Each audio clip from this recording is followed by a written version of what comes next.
436.5 billion Indian rupees आज के time में सप्लीमेंट इंडस्ट्री की कीमत है। अंदाजा ये लगाया जा रहा है कि 2028 तक ये और बढ़ जाएगी। ये एक ऐसी फास्ट ग्रोइंग मार्केट है जिनके प्रोडक्ट्स की पैकेजिंग के ऊपर कई अलग अलग प्रोमिसेस किए जाते हैं। I will guarantee you that this will change your reality within 3 to 5 days.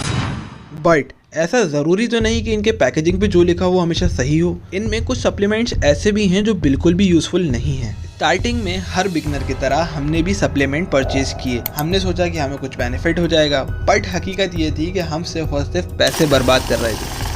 मैं भी चाहता हूँ कि मुझे सप्लीमेंट कंपनी स्पॉन्सर करें, जैसा कि हर फिटनेस यूट्यूबर का एक टारगेट होता है कि उसको सप्लीमेंट कंपनी स्पॉन्सर करें। इसका मतलब ये नहीं कि मैं आपको इस वीडियो में कुछ भी गलत बताने वाला हूँ। मैं आपको बताने वाला हूँ मैंने और अनान ने जो प्रीवियसली अपने ट्रांसफॉर्मेशन किया था उसके बेसिस में बताऊंगा कि कौन सा सप्लीमेंट कितना यूजफुल है एंड कौन से सप्लीमेंट को परचेज करना waste of money. Supplement company से मैं ये भी कहना चाहूंगा, प्लीज कोई केस फाइल मत करो। आज मेरे पास 10 अलग अलग तरह के यूजफुल सप्लीमेंट भी हैं और यूजलेस सप्लीमेंट भी हैं। लेट्स सी कौन सा सप्लीमेंट क्या है। वीडियो को शुरू करते हैं। Supplement number 1, protein powder.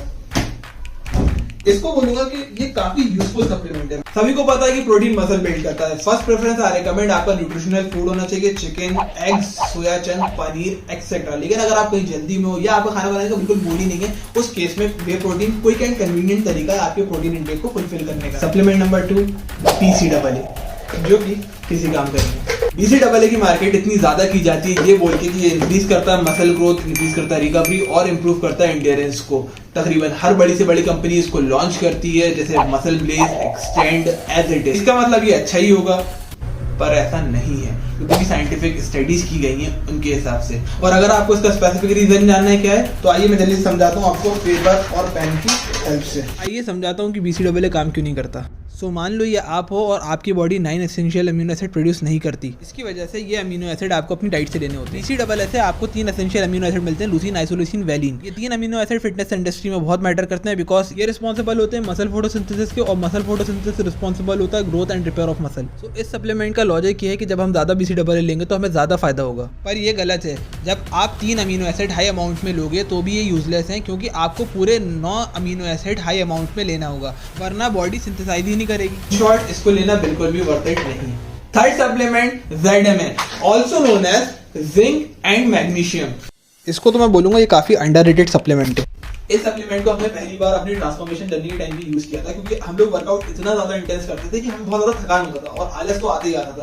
तो हमने इसको जब यूज करा तो थकान आलस से दूर हुआ, प्लस सबसे इसका बेस्ट पार्ट ये हो गया कि हमारी स्लीप क्वालिटी इंप्रूव हो गई। और स्लीप क्वालिटी जब आपकी इंप्रूव होती है तो मसल रिकवरी जल्दी होती है। तो इन माय ओपिनियन कि मैं आपको ये रिकमेंड करता हूँ, इस सप्लीमेंट को आप as a useful supplement count कर सकते हैं। Supplement number 4, fat burner. वाह यार,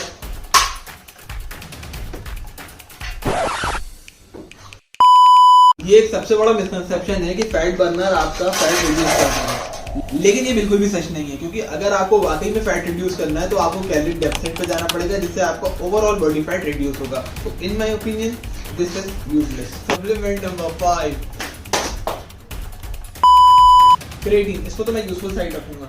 इन शॉर्ट बोलूं तो क्रेटीन ज्यादा एनर्जी प्रोवाइड करता है मसल्स में। इसका मतलब यह है कि क्रेटीन लेने के बाद कुछ रेपिटेशन आप एक्स्ट्रा मारते हो अपनी लिमिट से कंपैरेटिवली उन लोगों के जो लोग क्रेटीन नहीं ले रहे हैं, क्योंकि इंक्रीज करता है आपकी स्ट्रेंथ को, इंक्रीज करता है आपके मसल मास को और इंप्रूव करता है आपकी रिकवरी को।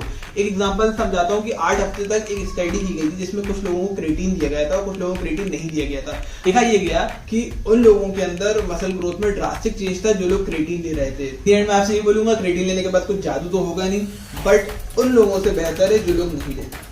सप्लीमेंट नंबर 6,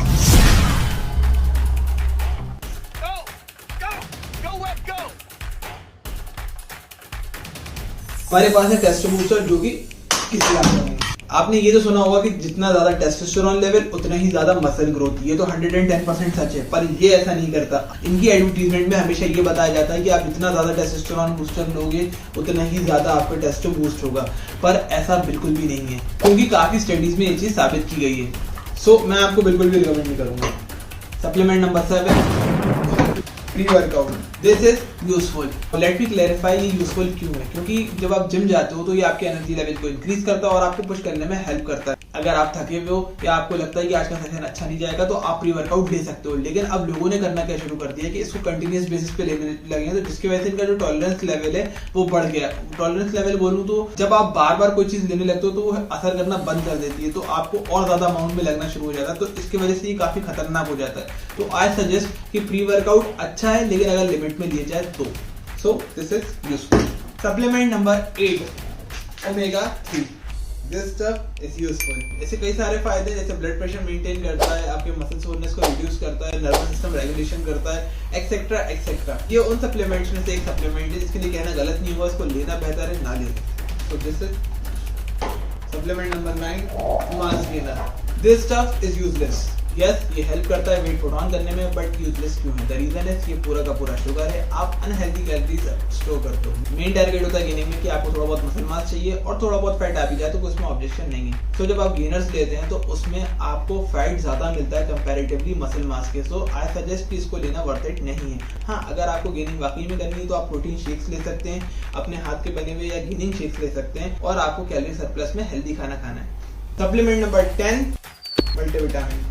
इस सप्लीमेंट को हम डाइटरी सप्लीमेंट भी कहते हैं। द रीजन इज कि इसके अंदर combination of vitamin, mineral and nutrients हैं, और बहुत सारे लोग क्या करते हैं कि इस सप्लीमेंट को लेने के बाद अपनी डाइट को स्किप कर देते हैं। तो आई सजेस्ट कि आप प्लीज अपनी डाइट को स्किप मत करें, क्योंकि दुनिया का कोई सा भी सप्लीमेंट आपकी डाइट का सब्स्टिट्यूट हो ही नहीं सकता। So this is useful, but आपको अपनी डाइट का भी ख्याल रखना है। इसमें से बहुत सारे लोग क्वेश्चन पूछ रहे थे कि आप पर्सनल बेसिस पे अपना कौन सा सप्लीमेंट यूज करते हो और कौन सी ब्रांड का यूज करते हो। ऐसा कोई पर्टिकुलर ब्रांड तो नहीं है, बट मैं आपको ये बता देता हूँ कि मैं ज्यादातर पिछले 7-8 महीने से जो ब्रांड यूज करता हुआ आ रहा हूँ, मतलब अलग अलग ब्रांड्स होते हैं वैसे बेसिकली, लेकिन जो ज्यादा प्रेफरेंस है हमारे कंपैरेटिवली अदर ब्रांड्स के, तो मैं आपको इसमें दिखाता हूँ।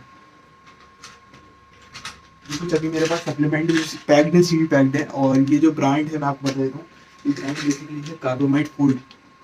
ये कार्बोमाइट फूड को हम ऑलमोस्ट पिछले 7-8 महीने से यूज़ भी कर रहे हैं, तो इसके बारे में नॉलेज भी है। देखो, इनके पास जो है बहुत ज़्यादा डाइटरी सप्लीमेंट्स अवेलेबल भी हैं, और दूसरी चीज़ ये है कि इनके जो सप्लीमेंट्स हैं वो अंडर बजट है, मतलब कंपैरेटिवली दूसरी कंपनीज के और ब्रांड्स के। तो मुझे काफ़ी अच्छे लगे, क्योंकि मैं पर्सनल बेसिस पे यूज़ कर रहा हूँ, मेरे कोई प्रमोशन नहीं है किसी तरीके का, और जो चीज़ जेन्युइन थी वो मैंने आपको बता दी है। तो मिलते हैं आपसे नेक्स्ट वीडियो में, तब तक के लिए टेक केयर, गुड बाय। और हाँ, मैं मतलब आप लोगों को सब्सक्राइब के लिए भी नहीं बोलूँगा। अगर वीडियो वर्थ इट लगती है तो आप खुद ब खुद यहाँ तक अगर आए होगे तो आप इसको लाइक करोगे, शेयर करोगे, सब्सक्राइब ऑटोमेटिक कर ही दोगे। तो मिलते हैं आपसे नेक्स्ट वीडियो में, तब तक के लिए टेक केयर, गुड बाय।